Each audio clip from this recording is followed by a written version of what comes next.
کر سکتا ہے رول آف لا کے بغیر.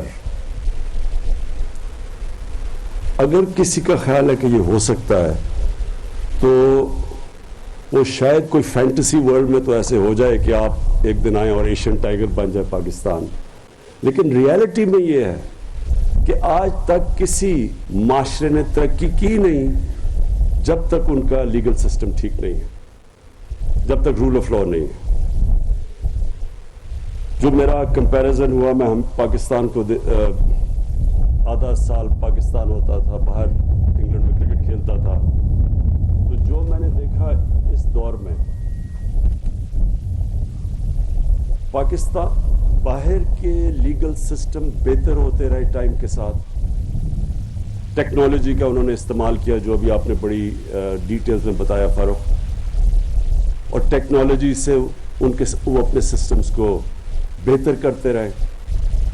پاکستان کا سسٹم جو شروع میں تھا, جو انگریز چھوڑ کے گیا تھا, وہ بجائے اوپر جانے کے وہ نیچے جانا شروع ہو گیا. اور بلکہ پاکستان کے جو سارے سسٹمز تھے جو عوام کو جنہوں نے اٹھانا تھا, وہ سارے آہستہ آہستہ نیچے جانا شروع ہو گئے. اور ایک گلف آ گیا کہ ایک طاقتور کے لیے ایک پاکستان بن گیا جس کو ہم ایلیٹ کیپچر کہتے ہیں, اور عوام کے لیے دوسرا پاکستان بن گیا. جو جسٹس سسٹم تھا آہستہ آہستہ آہستہ آہستہ وہ صرف طاقتور کو فائدے کے لیے پہنچ گیا. طاقتور جرم بھی کرے تو وہ سسٹم نہیں اس کو پکڑ سکتا تھا, اور عام آدمی کے لیے وہ انصاف بجائے دینے کے عام آدمی جیلوں میں بھرے ہوئے ہیں. اور کئی ایسے بیچارے اتنے خوفناک جیلوں کے اندر کہانیاں ہیں غریب لوگوں کی, صرف ان کی کرائم, ان کا جرم, ان کی غربت تھی. تو وہ صرف جو بیسکلی ایک اسٹیٹ کی ذمہ داری ہے انصاف فراہم کرنا, ایک تو وہ گیا. دوسری ذمہ داری اسٹیٹ کی تھی کہ اپنے لوگوں کو تعلیم دینا, وہ سسٹم سارا خراب ہو گیا. شروع میں اردو جو گورنمنٹ اسکول سسٹم تھا اس کے بڑی ہائی کوالٹی تھی, بڑی دیر تک ہمارا سارا جو انٹلیکچوئل تھا وہ گورنمنٹ اسکولوں سے نکلتا تھا. آہستہ آہستہ آہستہ پرائیویٹ اسکول اوپر جانے شروع ہو گئے اور پھیلنے شروع ہو گئے. پہلے تھوڑے سے انگریزوں نے بنائے ہوئے تھے انگلش میڈیم اسکول جنہوں میں بھی پڑھا ہوا ہوں, باقی اردو میڈیم اور گورنمنٹ اسکول کی بڑی سارا پاکستان کا انٹلیکچوئل ادھر سے آتا تھا. آہستہ آہستہ سارے پرائیویٹ انگلش میڈیم اسکول پھیلنے شروع ہو گئے, اور جو گورنمنٹ اسکول سسٹم تھا وہ نیچے جانا شروع ہو گیا. تو وہاں بھی ایک ایلیٹ تیار ہو گئی, ایک طرف اچھی نوکریاں اور وہی چھوٹے سے ایلیٹ کی, اور باقی لوگوں کے لیے ایک تعلیم نیچے گر گئی. وہی ہاسپٹلس کا حال ہوا. میں گورنمنٹ ہاسپٹل میں پیدا ہوا, میری بہنیں, ہم سب آہستہ آہستہ آہستہ گورنمنٹ ہاسپٹل سے نیچے چلے گئے, اور پھر پرائیویٹ ہاسپٹلز آ گئے امیروں کے لیے, اور جو سپر امیر تھے وہ باہر جا کے اپنا علاج کروانا شروع ہو گئے. پھر ادھر بھی گلف آ گیا. تو یہ جو آج آپ نے ریفارم لے کے آئے ہیں, میں سمجھتا ہوں کہ یہ پاکستان کی تاریخ میں پہلی دفعہ ایک کوشش کی گئی ہے رول آف لا کی. کرمنل جسٹس سسٹم کو ریفارم کرنا, اور پھر سول پروسیجر کوڈ جو پہلے کر چکے ہیں, اس کا مطلب کہ ہم ایک رول آف لا کی طرف جا رہے ہیں. اس کا سارا مقصد یہ ہے کہ عام آدمی کے لیے انصاف فراہم کیا جائے اور طاقتور کو قانون کے نیچے لایا جائے. مدینہ کی ریاست کی میں بات کرتا ہوں, آج تک مدینہ کی ریاست کی زیادہ تر مسجدوں میں جمعے کے خطبے پہ ہم سنتے ہیں. ہماری زندگی اس کا کوئی تعلق نہیں ہے, کیونکہ کسی نے سمجھایا ہی نہیں ہے اس کو کہ وہ جب اللہ نے ہمیں حکم دیا تھا کہ نبی صلی اللہ علیہ وسلم کے راستے پہ چلو, وہ ہماری بہتری کے لیے اللہ نے حکم دیا تھا, کیونکہ وہ دنیا کی تاریخ کا سب سے بہترین ماڈل تھا. اس سے زیادہ ایک دنیا کی تاریخ میں انقلاب نہیں آیا جو کہ وہ ریاست قائم کر کے, اور پھر ایک دنیا میں ایک ایسا ایک چینج آیا تھا, ایک ایسا انقلاب آیا تھا. تو وہی لوگ جو کہ یہ حیثیت کوئی نہیں تھی دنیا کی, انہوں نے امامت کی. تو ہمیں حکم اس لیے دیا ہوا ہے کہ اگر آپ نے اس پاکستان کو ٹھیک کرنا ہے, جو آپ ہماری آبجیکٹو ریزولوشن میں لکھا ہوا تھا اسلامی فلاحی ریاست, تو وہ اس کا ماڈل وہی تھا، اور اس کی دو پرنسپلز کے اوپر اس کی بنیاد رکھی گئی تھی. ایک تھا انسانیت کے اوپر فلاحی ریاست، اور مجھے بڑی خوشی ہے کہ کل ہم نے اپنا ہیلتھ کارڈ، ہیلتھ انشورنس، یہ بڑے بڑے خوشحال ملکوں میں بھی اس طرح کا انیشیٹو نہیں لیا گیا کہ یونیورسل ہیلتھ کوریج کر دی کہ ہر شہری کے پاس ہیلتھ انشورنس کا یہ جو ہم نے اناؤنس کیا ہے. یہ ڈیولپ ملکوں میں بھی ایسے نہیں ہے، پریمیم دے کے انشورنس لینی پڑتی ہے. مفت انشورنس ہر خاندان کو دینا، یہ بھی ایک بہت بڑا ہیلتھ سسٹم کے اندر انقلاب ہے. فلاحی ریاست کی طرف ایک ہمارا بہت بڑا ہم قدم اٹھا چکے ہیں. لیکن یہ جو آج آپ نے کیا ہے، یہ ایک رول آف لا کے لیے بہت بڑا قدم اٹھایا. دیکھیں مدینہ کی ریاست میں 2 چیزیں پہلے آئی تھیں. 622 میں نبی صلی اللہ علیہ وسلم ہجرت کر کے مدینہ گئے، اور پہلے 5 سال بڑی مشکل سے امت مشکلوں کا سامنا کرنا پڑا، سروائیو کیا، کوئی خوشحالی نہیں تھی. لیکن ان 5 سالوں کے اندر 2 چیزیں اسٹیبلش کر دی انہوں نے. ایک قانون کی بالادستی،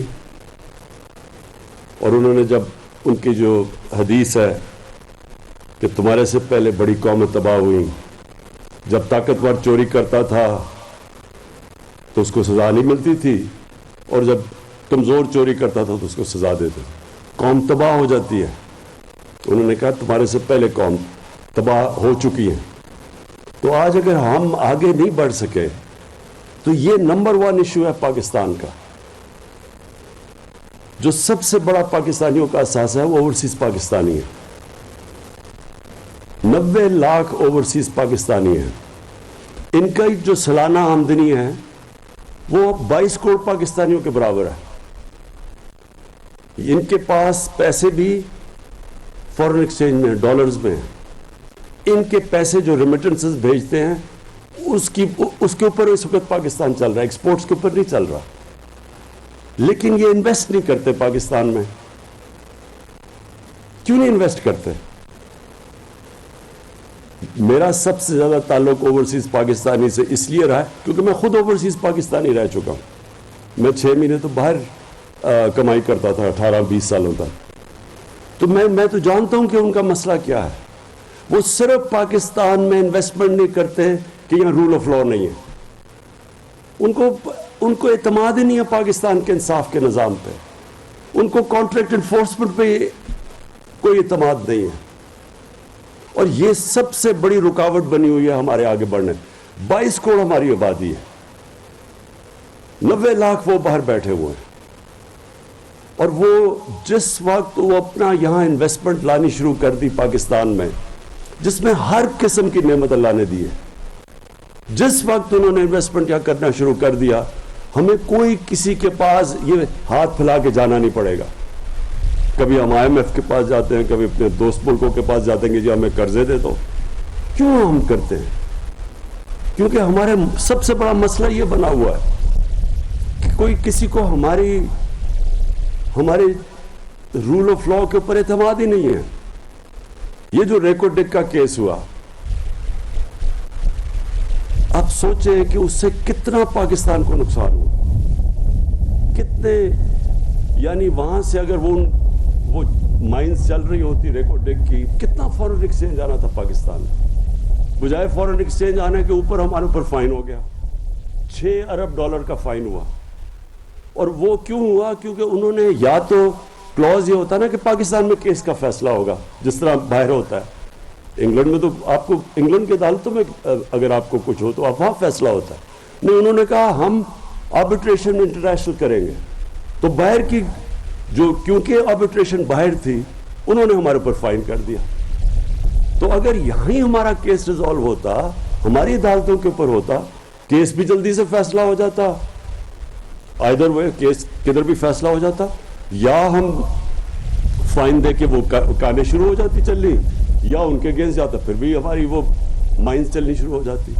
لیکن کیونکہ انٹرنیشنل آربیٹریشن تھی، کتنی بڑی قیمت. میں تو صرف آپ کو ایک چیز بتا رہا ہوں، کتنے اور کیسز ہیں باہر سے آتے. صرف اس وجہ سے وہ بڑے بڑے انویسٹرز پاکستان میں نہیں آتے. تو یہ جو آج آپ نے کیا فروغ. میں اپنی جوڈیشری سے, اپنی وکلا کمیونٹی سے, اس لیے میں ان سے اپیل کروں گا کہ اس کو اب امپلیمنٹ آپ نے کرنا ہے. ہم نے تو اپنا آپ کام کر دیا ہے کہ پہلی دفعہ پاکستان کی تاریخ میں ہم نے کرمنل سسٹم میں ریفارمز کر دی, لیکن یہ جب تک اب آپ کے اوپر ہے, ہماری جوڈیشری کے اوپر اور ہماری لائرز کمیونٹی کے اوپر, کہ اب آپ نے اس کو امپلیمنٹ کرنا ہے. دیکھیں رول آف لا انڈیکس میں پاکستان کی کیا پوزیشن آئی ہے ابھی. جتنی بھی جو بھی سروے آتی ہے اس کے اندر پاکستان رول آف لا میں نیچے ہوتا ہے. آپ دنیا میں وہ ملک دیکھ لیں جو خوشحال ہیں, خوشحال ہو ہی نہیں سکتے جب تک وہ رول آف لا نہیں. سوئٹزرلینڈ دیکھ لیں, ابھی ورلڈ بینک کی سروے آئی ہے کہ رول آف لا انڈیکس کے اندر جو ملک سب سے اوپر ہے وہ سوئٹزرلینڈ ہے. 99% ان کو پوائنٹس ملے رول آف لا کے اندر. آپ اپنا یہ ناردرن ایریاز, یہاں سے سارا نارتھ پہ چلے جائیں. میں سوئٹزرلینڈ دیکھا ہوا ہے, میں نے آسٹریا دیکھا ہوا ہے, میں نے اپنا سارا ناردرن ایریاز دیکھا ہوا ہے. آپ یقین کریں کہ آپ مقابلہ ہی نہیں کر سکتے جو خوبصورتی اس ملک میں ہے. سوئٹزرلینڈ آدھا ہے ہمارے ناردرن ایریاز کا سائز سوئٹزرلینڈ کا, لیکن کیونکہ وہاں رول آف لا ہے. سوئٹزرلینڈ کے اندر صرف اپنی ٹورزم کے اوپر وہ 60 سے 80 ارب ڈالر کماتے ہیں. 60 سے 80 ارب ڈالر. ہمارا تو پتہ نہیں 100 ملین ڈالر بھی نہیں آتا ہماری ایکسپورٹ یہ ٹورزم سے, یہ بھی نہیں آتا. تو یہ سوئٹزرلینڈ میں ایک آپ کے سامنے مثال ہے, ایک وہ ملک کیونکہ وہاں قانون کی بالادستی ہے, وہاں کوئی قبضہ گروپ نہیں آپ کو ملتا, وہاں کوئی کسی chief minister x chief minister کے چپڑاسی کے اکاؤنٹ میں 4 ارب روپیہ نہیں آ جاتا. وہ ہو ہی نہیں سکتا یہ چیزیں, وہ کوئی تصور ہی نہیں کر سکتا. یہ وہاں کوئی جا کے لندن بیٹھ کے اور اربوں روپے کی پراپرٹیز میں اور پھر اس کو پھول پھینک رہے ہیں لوگ, کیونکہ وہاں سارا سوسائٹی قانون کی بالادستی قائم کرتی ہے. سارا جو قوم ہے, آپ سوئٹزرلینڈ میں جا کے دیکھیں, آپ پبلک میں جائیں, آپ ایک کاغذ پھینکیں گے تو آپ کو آدمی کہے گا جی یہ آپ نے کیوں سڑک پر یہ گند پھینکا. وہ سارا معاشرہ اس کے اوپر ہے. ہمارے لیے یہ مثال ہے. اور یہی نبی صلی اللہ علیہ وسلم نے سب سے پہلے مدینہ کی ریاست میں قائم کیا تھا. سب قانون کے سامنے ایک برابر تھے. یہودی بھی کیس جیت دیتا خلیفہ وقت سے, کیونکہ قانون کے سامنے سب ایک برابر تھے. اور ہمارا سب سے بڑا المیہ یہ ہے, اور یہ سب سے زیادہ اس وقت جہاد ہے کہ ہم کسی طرح طاقتور کو قانون کے نیچے لے کے آئیں. اور یہ جو آپ نے کیا ہے, یہ پہلا سٹیپ ہے اس طرف. ٹیکنالوجی کا آپ نے استعمال کیا. میں جب کرکٹ کھیلتا تھا میں نے بڑی کیمپین کی کہ نیوٹرل امپائر ہونے چاہیے. تب اپنے امپائر ہوتے تھے تو نیوٹرل امپائرز ہونے چاہیے. مجھے بڑی 6 سال میں نے کیمپین کری, بڑی مخالفت ہوئی. اور پھر میں نے ساتھ ساتھ ٹیکنالوجی کی بات کی کہ استعمال کرو, اس کی بڑی میرے اوپر تنقید ہوئی. ہمارے زمانے میں کرکٹ میں عام لڑائیاں ہوتی تھی فیلڈ کے اوپر کہ جی چیٹنگ ہوئی ہے. آج ٹیکنالوجی آ گئی ہے, نیوٹرل امپائر ہیں, میچ ہوتا ہے, جو ہارا ہے وہ ہار تسلیم کر لیتا ہے, جو جیتتا ہے وہ مان جاتا ہے. جو ہم کوشش کر رہے ہیں الیکشن کمیشن میں EVM مشین سے, ہم بھی ٹیکنالوجی لے کے آنے کی کوشش کر رہے ہیں. لیکن یہ جو ٹیکنالوجی آپ جوڈیشل سسٹم میں لے کے آئیں گے, میں آپ کو سب سے زیادہ فائدہ اس کو ایک عام آدمی کو ہوگا. جو بیچارہ طاقتور ہے, بیچارہ میں کہہ رہا ہوں جو اس ملک میں طاقتور ڈاکو ہے, اس کو تو اس سسٹم نے بڑا فائدہ پہنچایا ہے. لیکن عام آدمی, اس کو ضرورت ہے ان ریفارمز کی. اور جیسے جیسے ہم پروٹیکشن دیتے رہیں گے اپنے لوگوں کو, اللہ کی برکت آئے گی اس ملک میں. ابن خلدون کہتا ہے میرا تجزیہ ہے, اور وہ بہت بڑا اسکالر تھا. اس نے کہا میرا تجزیہ ہے میری زندگی کا, اور قرآن کو جتنا بھی میں نے مطالعہ کیا ہے کہ اللہ نے انسان کو صرف زمین میں بھیجا ہی ایک وجہ سے ہے کہ اس کی زمین میں انصاف قائم کرو. تو معاشرے کے اندر جب تک انصاف نہیں ہوگا خوشحالی نہیں آئے گی, جو کہ مدینہ کی ریاست میں تھا. پہلے انصاف قائم کیا, پہلے انہوں نے فلاحی ریاست قائم کی, وسائل کے باوجود اور پھر وہ خوشحالی آئی جو کہ دنیا کی تاریخ میں کبھی بھی اس طرح کی چینج نہیں آیا ایک معاشرے کے اندر جو اس کے بعد آیا. تو اللہ کی برکت تب آتی ہے جب غریب آدمی جب ہسپتال میں جاتا ہے اور اس کی ایک اسٹیٹ ہیلتھ انشورنس پہ اس کا علاج ہوتا ہے, اس کی تکلیف ہوتی ہے, اس کی دعائیں نکلتی ہیں, وہ اللہ اس کی دعائیں سنتا ہے. جب ایک غریب آدمی کو انصاف ملتا ہے ایک طاقتور کے خلاف, اس کے گھر کے اوپر قبضہ ہو جاتا ہے یا اس کی زمین پہ, اور ریاست اس کی زمین چھڑواتی ہے, طاقتور کو سزا دیتی ہے, اس کی دعائیں نکلتی ہیں اس اسٹیٹ پہ, اللہ کی برکت آتی ہے اس معاشرے پہ, جو کہ سوئٹزرلینڈ میں ہے. یاد رکھیں اللہ رب العالمین ہے, نبی صلی اللہ علیہ وسلم رحمت العالمین تھے, سب انسانوں کے لیے ان کا پیغام تھا. اس کا مطلب جو دنیا کا معاشرہ ان کے حکم پہ چلے گا وہ خوشحال ہو جائے گا, اس کو اللہ کی برکت آئے گی اس معاشرے پہ. تو اگر اسکینڈینیویا میں سب سے زیادہ ان کی سنت پہ لوگ چل رہے ہیں, یعنی وہاں انصاف بھی قائم کر رہے ہیں, انسانیت کا بھی نظام ہے, جانوروں کو وہ حقوق دے دیتے ہیں, انسانوں کو تو چھوڑے, تو اللہ کی برکت آنی ہے وہاں. یہاں سے لوگ بڑے پیسے خرچ کے ادھر جائیں گے اسکینڈینیوین ملکوں میں, اور ان سے کبھی پوچھیں کیوں وہاں رہتے ہیں, ان کو یاد آتا ہے پاکستان, لیکن وہ آپ کو بتائیں گے کہ کس طرح کا وہاں کا انسانیت اور انصاف کا نظام ہے. تو میں آخر میں فاروق نسیم آپ کی ساری ٹیم کو میں پھر سے خراج تحسین پیش کرتا ہوں. مجھے خاص طور پر خوشی ہوئی کہ آپ نے جو ہماری خواتین آدھی آبادی پاکستان کی, مجھے اتنا برا لگتا تھا جب میں اپنے حلقے میں جاتا تھا تو مجھے جب خواتین کہتی تھی کہ جی ہمیں جو ہمارا انہیریٹنس رائٹ تھا, جو ہمیں ہمارے ماں باپ سے ہمیں جائیداد میں حصہ ملنا چاہیے تھا, ہمیں حصہ ہی نہیں ملتا. تو میں ہمیشہ سوچتا تھا کہ یہ تو اللہ نے حکم کیا ہوا قرآن میں, یہ تو شریعت کے اندر ہے کہ ہماری عورتوں کو حصہ ہے اس پہ جائیداد میں. یہ تو 1500 سال پہلے تقریباً یہ تو ہمارے مدینہ کی ریاست میں انہوں نے دے دیا تھا حصہ. تو یورپ کے اندر تو 100 سال پہلے عورتوں کو حصہ ملا ہے. ہمیں تو تب سے یہاں اللہ نے حکم کیا تھا کہ عورتوں کا جائیداد میں حصہ ہے, لیکن کتنی عورتوں کو ملتا ہے یہاں. تو یہ جو آپ نے قدم اٹھایا اور اس کو امپلیمنٹ کرنا ہے, اس کو اب ہم نے پبلک کے اندر لے جا کے اس میں شعور پیدا کرنا ہے اپنی خواتین میں کہ اب یہ نہیں ہو سکتا کہ آپ کی جائیداد میں حصہ نہ ملے. اب قانون میں امپلیمنٹیشن کا طریقہ دیا ہوا ہے, تو یہ بھی بہت بڑا کام کیا ہے. اور انشاءاللہ جس طرح آپ نے کہا کہ یہ پاکستان میں ایک ڈیفائننگ مومنٹ ہے, ہم نے یہ جو اب لا ریفارمز لے کے, اور مجھے پتہ ہے کہ اس کے اندر ہم اصلاحات کرتے جائیں گے, مشاورت ہوتی جائے گی, کیونکہ یہ کوئی جو ریفارمز ہیں وہ ایک ڈائنامک پروسیس ہے, وہ سارا وقت اجتہاد مشاورت سے ریفارم پروسیس چلتا رہے گا. لیکن آپ نے جو بنیاد رکھ دی ہے, اور یہ واقعی جس طرح آپ نے کہا یہ ڈیفائننگ مومنٹ ہے پاکستان کا. پھر سے مبارک دیتا ہوں آپ کو.